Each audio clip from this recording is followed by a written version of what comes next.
Hello, hello. How is everybody doing?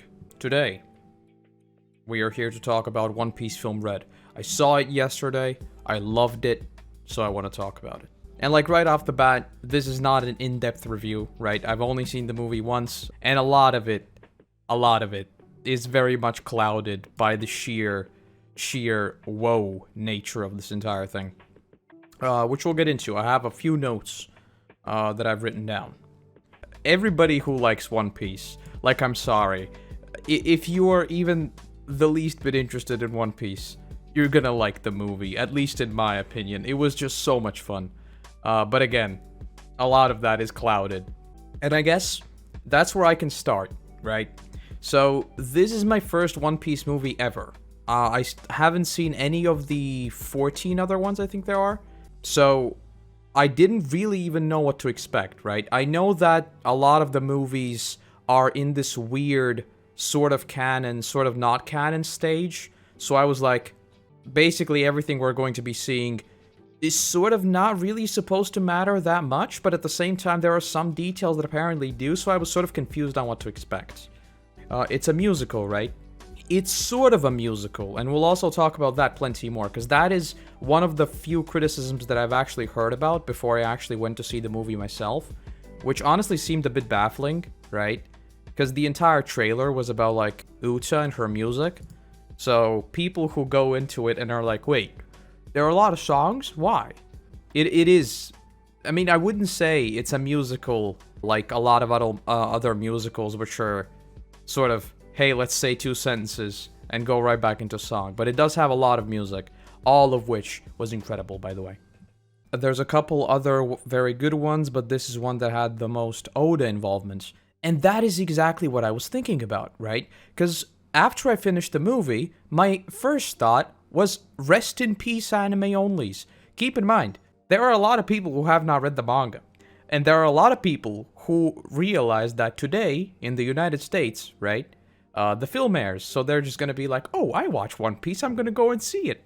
And then it just low-key spoils a whole bunch of things from the manga. There are a whole bunch of specifics that I'm gonna mention a little bit later on, but just to keep this thing a little bit structured. In terms of my experience going into it, watching like 1,000 episodes back to back, and then seeing it on the big screen, I'm not gonna lie, the moment the film started, I just got goosebumps. And I know how weird it is to say that. It felt really, really surreal. It's basically my first anime movie in cinemas ever, right? Because we just never get them. So, it was really, really good. And then New Genesis kicked in, like, at the very, very start. And I was like, wow. Wow, you know what? You know what? I don't like movies. I don't like anime movies. I don't. I think everything should be tied together neatly in one place. Some might say one piece. But, you know, I was almost, you know, like, okay, I see what you're doing. I see what you're doing. I'm pretty sure I heard a few people crying when the movie started. So I guess I wasn't the only one who was like, whoa, whoa. And another thing, the premiere of the movie was held in, we have these special rooms, right? So they have, like, better acoustics, they have more comfortable chairs and whatnot. And it was held there. And, I have incredibly sensitive hearing. So when New Genesis kicked in, the volume was insane. I was just like, okay, you know what? You know what? This might be blasting my eardrums into oblivion, but I like this. I like this a lot. Obviously, I'd heard a lot of the songs a million times already, but just hearing them on the big screen and with the visuals, oh boy. Oh boy. And I guess this movie also confirms that the Wano art style is the one we're going to be using moving forward, right? Because the entire movie is in the Wano art style. So, that's a big thumbs up. I was in literally the first screening. I know a few people asked me, like, how many people there were, but, like, where I live, cinemas don't have a lot of people. I think there were, like, I don't know, 60, 70 people maybe there. I live in Lavia. There's not a lot of people here, let alone a lot of anime fans, let alone a lot of One Piece fans. There's not a lot of people here. I did see a few people in straw hats, though. Purely from the sort of fan experience perspective, it's probably a lot better elsewhere, because it really didn't have any fanfare here. It was just a movie, right? It was purely the people who went probably felt super, super cool. Literally, like, right away, the first thing I wrote down when I got out of the cinema, right, is how much of it is canon. Because the amount of things in here that are so fishy, and the fact that they do have manga canon things too, right, which aren't in the anime yet. Like, we're talking spoilers, so I'm gonna talk about everything, right? There's like a scene with Gear 5. It's kind of low-key, so maybe if you didn't know what you were looking at, you would just write it off as some kind of Luffy ability that you just hadn't seen. But it literally has Gear 5. It also has the Sunny spirit, right? The ship is turned into that little Sunny thing. Is that going to come into the story? I mean, it's probably going to, right? Then Uta literally sprouts seraphim wings, which is like, is that supposed to be something we should keep an eye on? There's a lot of things in the movie that just had me asking over and over again, should I be thinking about these things? Because a lot of them really had me wrapped up in tinfoil. Gear 5's in the movie. It is, but I wouldn't get your hopes up. It's not like Luffy, like he does in the manga, right? He just suddenly sprouts giant eyes and whatnot. It's kind of low-key. So that's why I'm saying, maybe if you didn't know it was coming, you wouldn't notice it. But it is there. It is there. And also, like, speaking of tinfoil, right?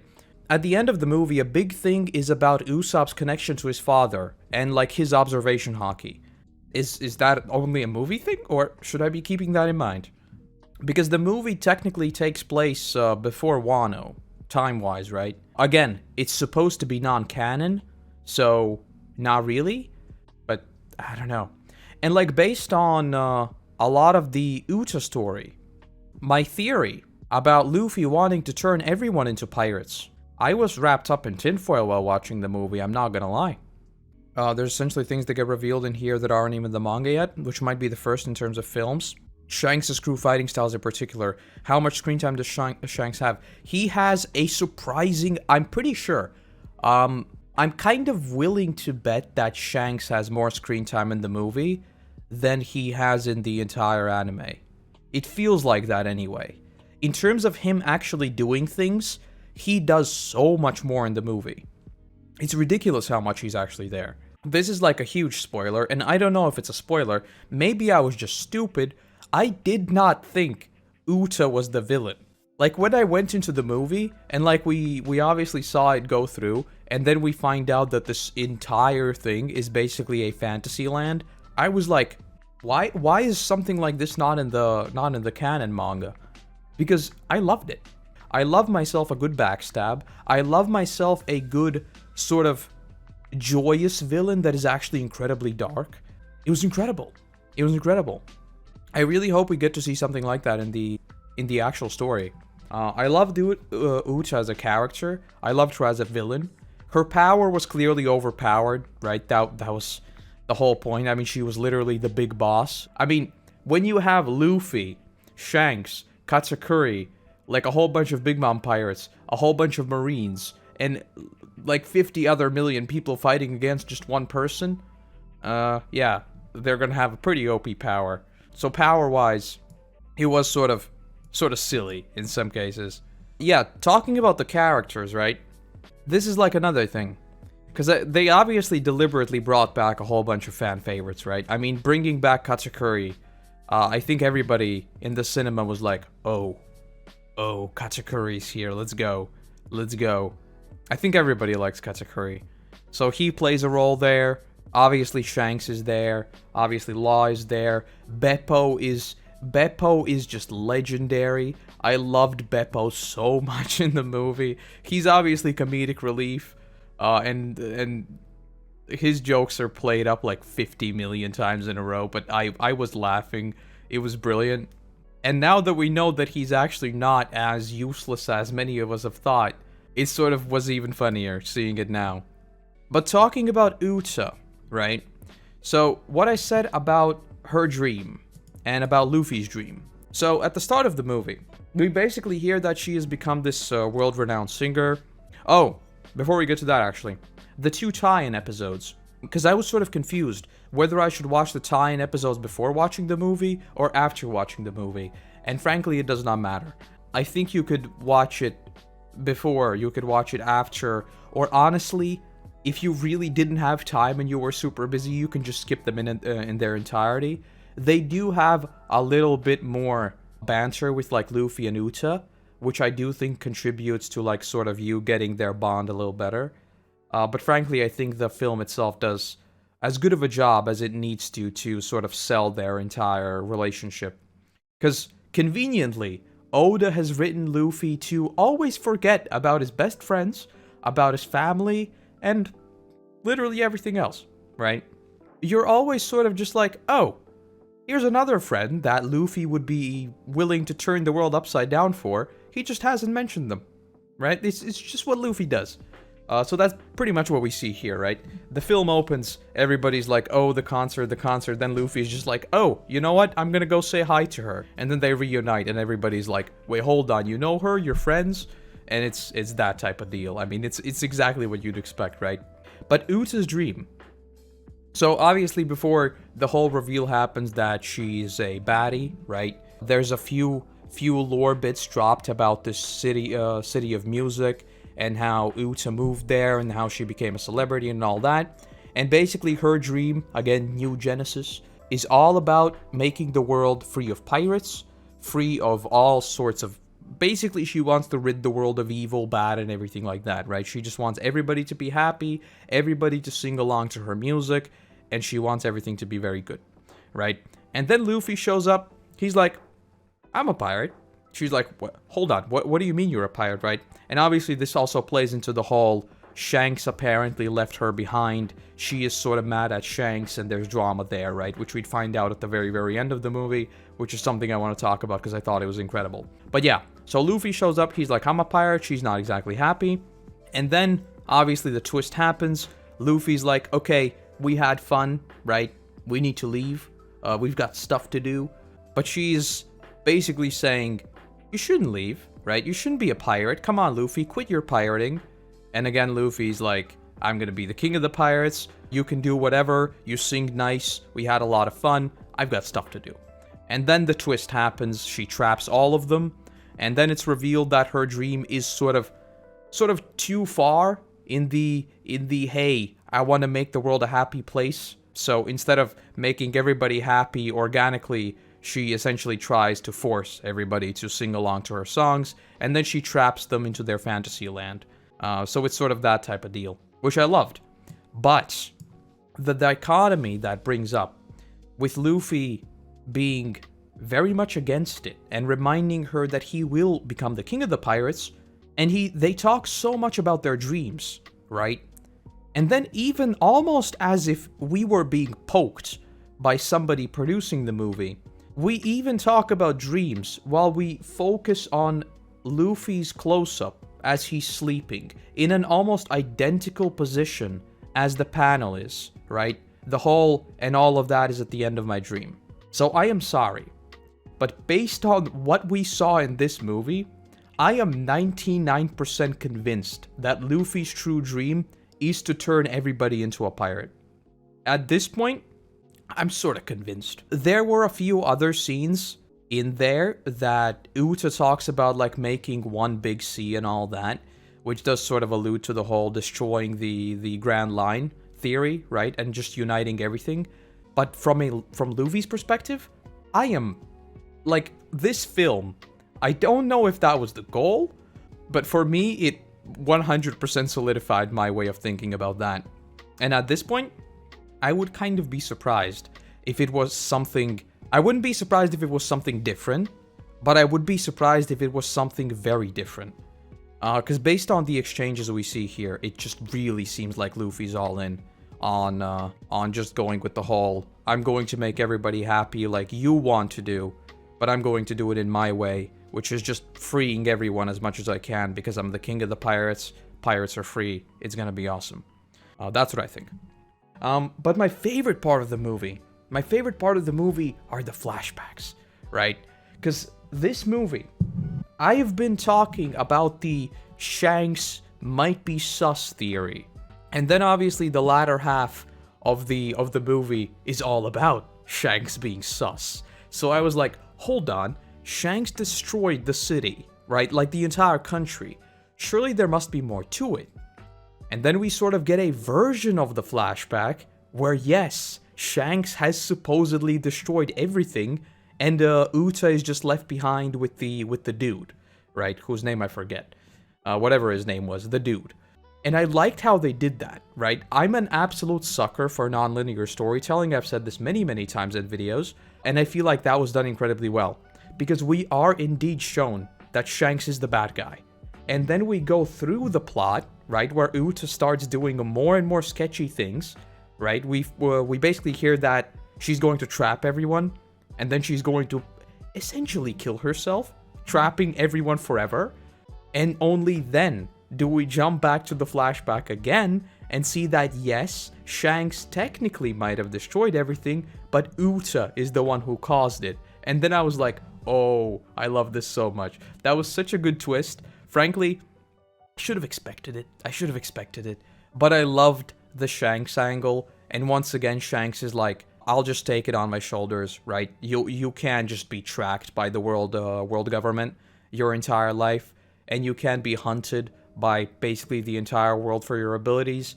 So I'll just say I did it. Which, if it were canon, would make me ask how many other things has Shanks just claimed responsibility for and has become infamous about. Because this is something I talked about in Marineford, right? Clearly Shanks is ridiculously powerful. He is ridiculously infamous. But we have never seen him do anything pirate-like, right? Even in the movie, we get the phrase from, who said it? It was one of the admirals. I think it was Fujitora. Basically, somebody said, like, look at this. Marines are killing civilians and pirates are protecting them. Something like that, right? And that's what I got to thinking. We have never seen Shanks be an actual pirate.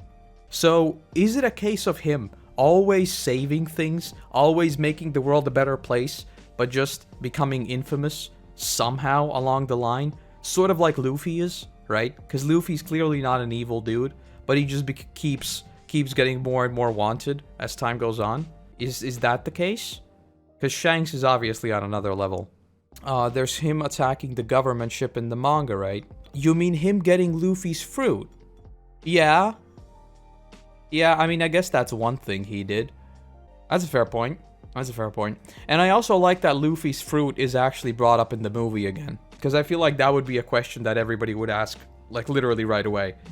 Like, what's up with Shanks not giving the fruit to Uta, for example? But speaking of Uta, an interesting angle here is that obviously people got to wondering right away, why does Shanks suddenly have kids that we never heard about, right?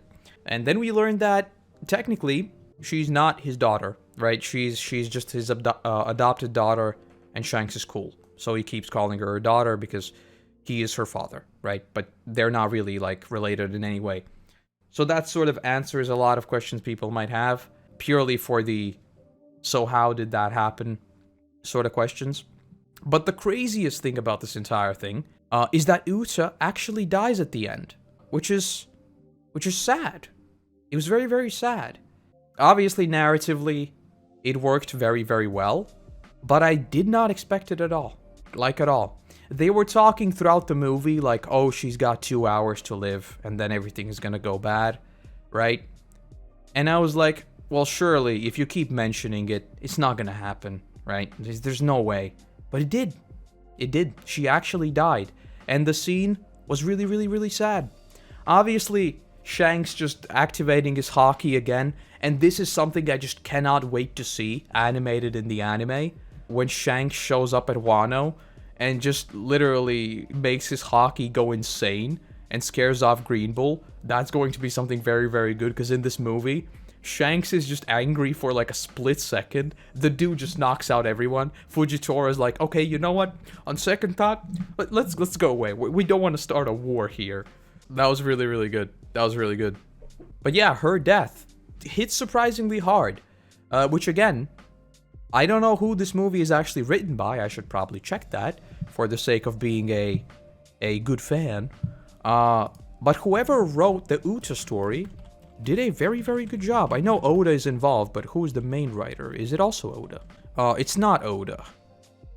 It's somebody whose name I do not want to butcher, so I'm not gonna pronounce it. But yeah, good job, good job.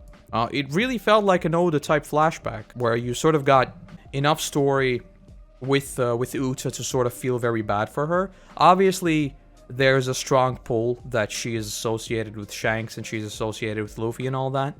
But purely emotions-wise, very, very good. But obviously, the big thing about this movie is the music. This is something that I briefly mentioned at the start, but apparently people, after watching the trailer and after seeing that the movie has a soundtrack that is all sung by the main character, were still surprised that a lot of the movie is indeed music. I, for one, loved it, and I really liked how the songs, because so far, I had no idea what the song lyrics actually meant, right? But now in cinemas, and this was sort of funny, right? For some reason, we didn't have English subtitles, we had Latvian subtitles. So, some names were very, very uncanny. I mean, you can't really relate to this, right? Because you don't know the language, but a lot of people in Latvian meme about things being translated into Latvian, because a lot of things just sound very, very uncanny. Things like room.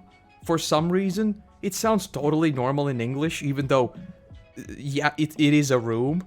But when you say it in a different language, it feels weird. So there was a lot of that.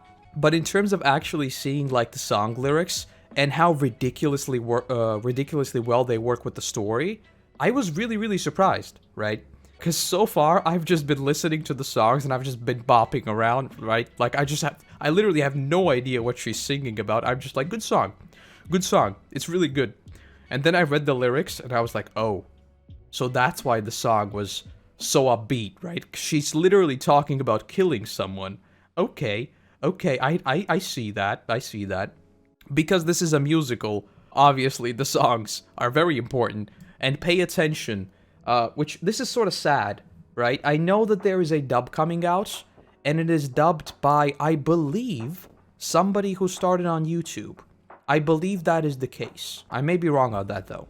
But I think Uta is voiced by somebody who started on YouTube. And I kind of want to see the dub, just so I can pay attention to the visuals. Because the songs went by so fast, and I wanted to actually read the lyrics, but the visuals were absolutely incredible. So, I was that meme where one of your eyes is up and the other is down. So, again, I just want to see the movie again, basically. I want to rewatch it again, just to take in all the visuals, and then be able to put all of that together with the music. Because the animation in this one, obviously, it's movie quality, so you're going to get something incredible. In Spanish, room was...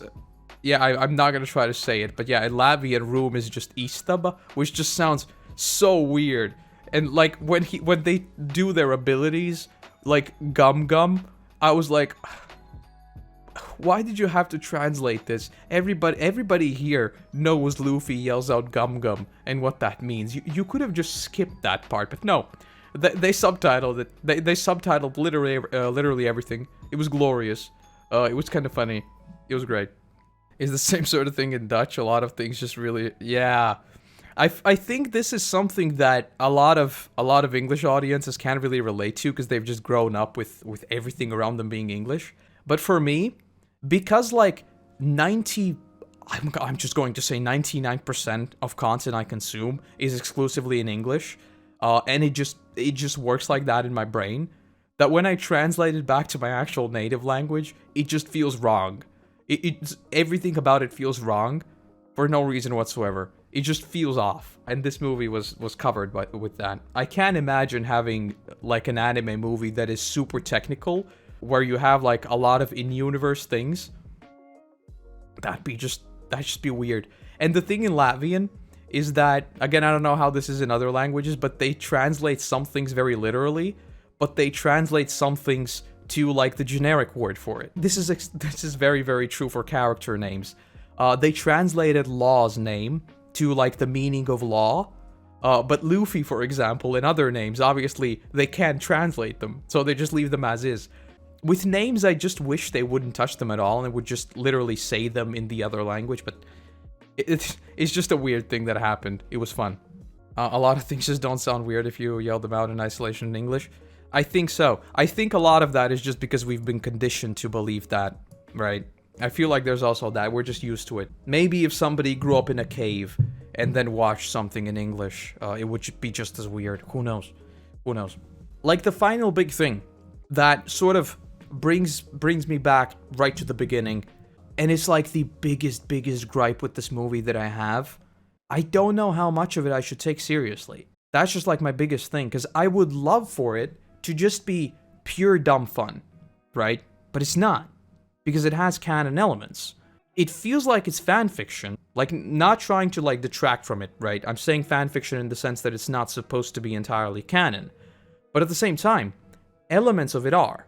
And I feel like because it falls in this weird gray area between two of them, where it's not either or, I just feel weird about it. I wish they would just take a stance on whether it's not canon at all, and then everything in it is purely fantasy and we just shouldn't pay attention to it, it's just dumb fun. Or like the complete other stance where, yes, this will be canon, even if it's not super important. But the fact that it falls in between both of them, and you're just like, okay, so we see this ability, should I just delete that from my mind? Or is it like the other thing, which is canon? In a series as long as One Piece, and with as many details as One Piece, I feel like that honestly detracts from the experience. I would love to just erase that part of my brain and just not think about it too much, but frankly I can't, right? In One Piece, these small details often are very important, and it's weird. It's weird. So if I were them, I would sort of decide what I'm going for the following movies. Right now, it exists in a very weird gray area. I'm happy how it turned out. I don't doubt that there are 50 million other ideas, and frankly, let's be honest, if you've seen the box office performance for this film, there are going to be more One Piece movies. And they're going to be global, they're going to be many of them, and they're probably going to be in this same exact... They're going to try to replicate Film Red, I guarantee it. Frank, if you want a prediction, if you want a wild prediction, and be ready to quote this, there's going to be a movie about Dragon, and there's going to be a movie about, probably Blackbeard, is my bet.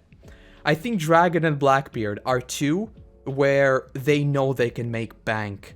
And also, I've now gone back after seeing the movie, and I really hope this is not true, but apparently, the ending of Wano and Shanks showing up was rushed because of the film. And that, I'm not a fan of. I don't know how much truth there is to it. Obviously, I memed about it being Shanks showing up to promote his film, right? Apparently, there are rumors that that was actually the case. And I don't want that to happen. I don't want that to happen for something that exists in this gray area between being important and not being important. So, if they did something like that with Blackbeard, I feel like a lot of people would be mad. If Blackbeard was sort of... If he shows up, and then he's just like, hey, I'm gonna pop off now, right? And then there's a movie about Blackbeard. Dragon's younger years could be a cool movie if we don't end up getting too much of that in the manga. One Piece has so many of these characters which you sort of desperately want to know more about. So with Shanks, I feel like the opportunity was just there for the taking, right? There's still a lot about Shanks' past that we don't know, and I feel like that is reserved for the manga.